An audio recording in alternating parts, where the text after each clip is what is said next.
2024 का लोकसभा चुनाव और उससे पहले करीब 1 दर्जन राज्यों में होने वाले विधानसभा चुनावों में अपनी हार को देखते हुए मोदी सरकार ने आज अचानक ही 1.5 साल में 10 लाख लोगों को नौकरी देने का ऐलान कर दिया।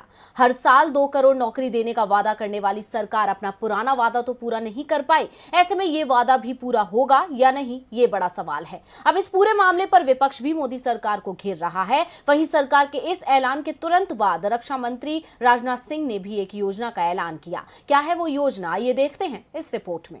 मोदी सरकार ने सत्ता में आने के लिए जनता से बहुत से लुभावने वादे किए थे, जिनमें से एक वादा था हर साल 2 करोड़ नौकरी देने का। लेकिन सरकार का ये वादा जुमला साबित हुआ और देश में बेरोजगारी दर लगातार बढ़ रही है, जिसके चलते विपक्ष के साथ साथ बीजेपी नेता भी मोदी सरकार पर हमलावर रहते हैं, जिसको देखते हुए मोदी सरकार को आगामी चुनावों में हार का डर सता रहा है। और यही कारण है कि सरकार ने अचानक से 1.5 साल में 10 लाख लोगों को नौकरी देने का ऐलान कर दिया, जिसके तुरंत बाद रक्षा मंत्री राजनाथ सिंह की तरफ से भी एक घोषणा की गई और वो घोषणा थी अग्निपथ योजना। बता दें कि इस योजना के तहत 17.5 से 21 साल की उम्र के 46,000 लोगों की सेना में भर्ती की जाएगी।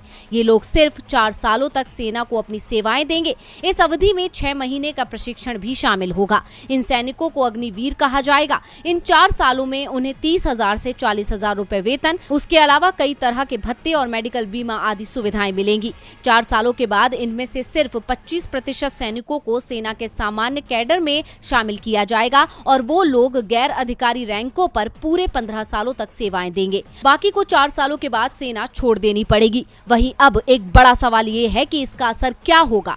तो आपको बता दें कि दावों के मुताबिक कहा जा रहा है कि इस योजना के तहत महिलाओं की भी सेना में सीधी भर्ती हो सकेगी। हालांकि जानकारों ने इस योजना के सेना पर होने वाले दूरगामी असर को लेकर चिंताएं जाहिर की हैं। जैसे क्या सिर्फ 4 साल एक सैनिक को तैयार करने और फिर सेवा देने के लिए काफी है? जिस सिपाही को मालूम है कि उसे सिर्फ 4 सालों तक सेना के लिए काम करना है, तो क्या वो पूरी लगन से सेना की सेवा कर पाएगा? इसके अलावा क्या उसे इन 4 सालों के बाद फिर से नौकरी ढूंढने की चिंता सताती नहीं रहेगी? हालांकि इन सभी सवालों का जवाब आने वाले दिनों में ही मिल पाएगा। जब ये भर्तियां खुलेंगी तब देखना होगा कि इसमें कितने लोग आवेदन करते हैं।